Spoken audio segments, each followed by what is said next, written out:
여러분 안녕하세요. 자, 윤석열 대통령의 탄핵 심판 마지막 변론 기일이 끝났습니다. 일단 선고일은 결정이 안 났는데 3월 중순 안으로 결정될 것 같습니다.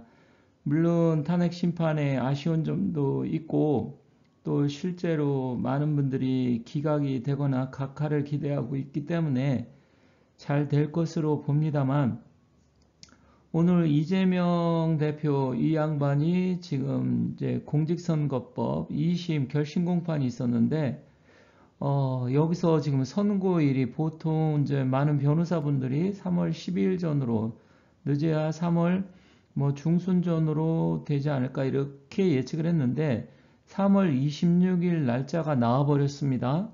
저는 이거 보고 상당히 사실 충격을 받았어요. 왜냐면 그 2심 재판부가 상당히 빨리 끝낼 것처럼 이야기를 하고 뭐 상당히 기대감을 갖게끔 했는데 선고일은 3월 26일로 한다. 그것도 앞으로 한 달이나 시간을 준다?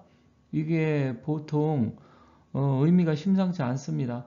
윤 대통령의 탄핵 심판은 굉장히 최대한 빨리 끝내고 여기서 이제 문영배라든지 헌재에서는 3월 중순에 끝내버리면 결론적으로 지금 보면 이재명이 걸 먼저 끝내는 게 아니라 윤 대통령 것을 먼저 끝내고 이걸 끝낸 다음에 결과를 지켜보고 선고를 하겠다. 이런 의미로밖에 읽혀지지 않았습니다. 그래서 잠깐 3월 26일 날 선고일이 몇인지 이것까지는 아직 안 나와서 제가 그날의 일진과 이재명의 사주를 잠깐 좀 살펴보고 느낌상 상당히 좋지 않아서 이렇게 빨리 영상을 만들어서 올렸습니다. 자세한 부분이 나오면 추가적으로 만들어 영상을 올리고요. 어떻게 될 건지 한번 알아보도록 하겠습니다. 끝까지 시청해 주시면 감사하겠습니다.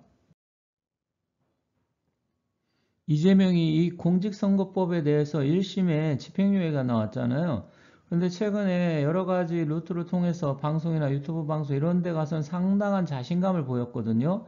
그리고 자기는 어차피 탄핵 심판이 끝나서 윤 대통령이 탄핵된다는 생각하에 대선 준비를 하고 충분히 자기가 대통령이 될 수 있을 것처럼 여러 군데 이야기를 했는데 지금 그렇게 말한 게 사람들이 긴가민가 했었지만 실질적으로 오늘 선고가 한 달 뒤로 미뤄진 걸 보고 왜냐하면 그동안 재판을 일주일에 한 번씩 했잖아요.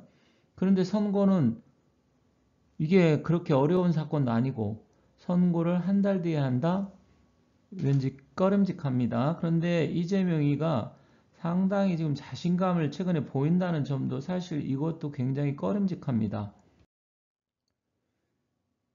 이재명이 이 표정을 보면 상당히 저는 정말 야비한 눈빛, 저 눈빛 상당히 싫어요. 많은 분들이 느끼셨겠지만, 물론 개인적인 호불호가 갈려서 어떤 분들은 저런 부분을 상당히 자신감 있는 표정으로 보고 좋아할 수 있겠지만, 저희처럼 사주, 명리, 관상 이런 걸 공부한 사람 입장에서는 굉장히 저는 눈빛이, 눈이 그 사람의 마음의 창이라고 이야기하잖아요. 남을 좀 상당히 무시하고 경멸하는 듯한 저 눈빛이 굉장히 저는 싫습니다.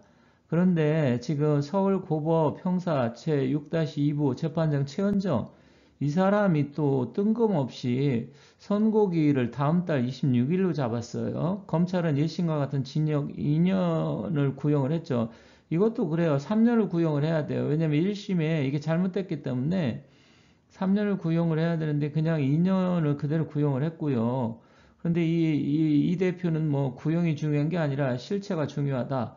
사법부가 현명하게 그리고 정의롭게 실체적 진실에 입각해서 잘 판단할 것으로 생각한다. 아주 자신만만하게 지금 말을 하고 제가 3월 12일 정도 2주 후에 선고를 한다고 하면 상당히 이재명이 이제 힘들겠구나 이런 느낌을 받았을 텐데 지금 한 달을 준 거, 이거는 윤석열 대통령의 선고 결과, 탄핵 심판 결과를 보고서 판단을 해서 선고를 하겠다는 이 이야기입니다. 더군다나 이게 1심도 아니고 2심이기 때문에 또 시간이 3개월 이내에 끝내야 되는데 작년 11월 15일에 끝냈으면 3월 10일, 늦어도 3월 12일에 끝내야 되고 원래는 2월 15일 정도에 끝냈어야 되는 거잖아요. 그런데 이 재판부가 느낌이 정말 안 좋습니다. 물론 너무 뭐 쓸데없는 기우일지 모르겠지만 하도 사법부가 그러니까 어떤 제가 사주 말씀드리면서도 말씀드렸지만 이 사주팔자대로 모든 게 가는 게 아니에요.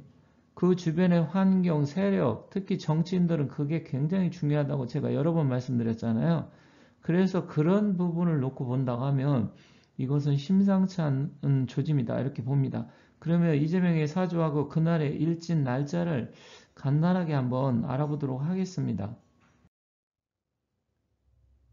이재명의 사주는 계묘생의 갑자월, 을유일, 갑신시입니다. 제가 영상을 통해서 몇 번 말씀드렸죠. 이 사주가 맞네 안 맞네 하시는 분들은 제가 여러 번 말씀드렸어요. 맞아요. 본인이 이야기한 거고요. 또 어떤 분은 그런 이야기 하니까 본인이 뭐 생일을 모를 수도 있고 또 부모가 잘못 가르쳐 줄 수도 있지 않느냐 이렇게 쓸데없는 이야기 하시는 분들이 계신데 어쨌든 이것은 본인이 직접 이야기한 겁니다. 그런데 이재명이 사주를 보면 이자도 이 을목이 겨울에 추울 때 태어났기 때문에 사주의 전체적으로 기운으로 보면 음기가 강합니다. 그럼 이 양기가 필요한데 지금 을사년 특히 지금 기묘월 갑오일날 선고를 합니다. 갑오일이 중요한 건데 이날의 일진이 이재명한테 불리하지가 않아요.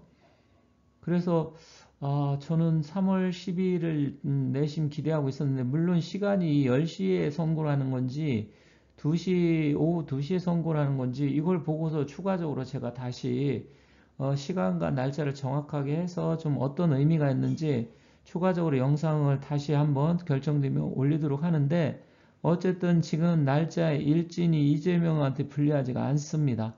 이게 상당히 중요한 거예요. 그래서 제가 봤을 때는 야 이거 묘하게 돌아가는 게 아닌가 이런 생각이 듭니다. 그리고 오른쪽에는 점사도 지금 시간이 10시라 그래 하면 그날의 일진은 반음가가 나왔는데 반음가라고 하는 것은 뭐 굉장히 여러 가지 고통이나 힘든 일이 계속해서 반복된다는 이야기인데 이것도 시간이 지금 미시라고 하면 달라집니다. 미시라고 하면 달라지는데 지금 반응가 무의격의 비용 이제 유김하시는 분은 아시겠지만 찰미라는 것은 미세한 것을 좀 살펴봐라 잘 살펴봐라 이런 소리인데 이것도 시간이 지금 제가 오전 4시로 놓고 봤기 때문에 이렇게 나온 거고요. 미시라고 하면 또 완전히 점괘는 달라집니다. 그래서 이 두 가지 미시인지 아니면 사시인지 이걸 정확하게 몰라서 조금 더 구체적으로 좀 살펴보고 만약에 사시라고 하면 약간 이재명이한테 좀 안 좋은 점도 있어요. 형살이 작용하기도 하고 그런데 만약에 미시라고 하면 이재명한테는 불리하지 않습니다. 그런 부분까지 해서 제가 추가적으로 알아본 다음에 말씀드리되 제가 오늘 처음 딱 받은 느낌은 싸하다. 뭔가 이상하다. 물론 무죄 나오지는 않겠죠. 하지만 이자들이 지금 추구하는 건 뭐냐면 윤석열 대통령이 탄핵 심판에서 선고가 끝난 다음에 그걸 보고서 결정을 내리겠다. 이게 다 드러났기 때문에 그것이 저는 상당히 꺼림직하다. 이렇게 말씀드리는 겁니다. 일단은 추가적으로 알아보고 다시 말씀드리도록 하겠습니다. 감사합니다.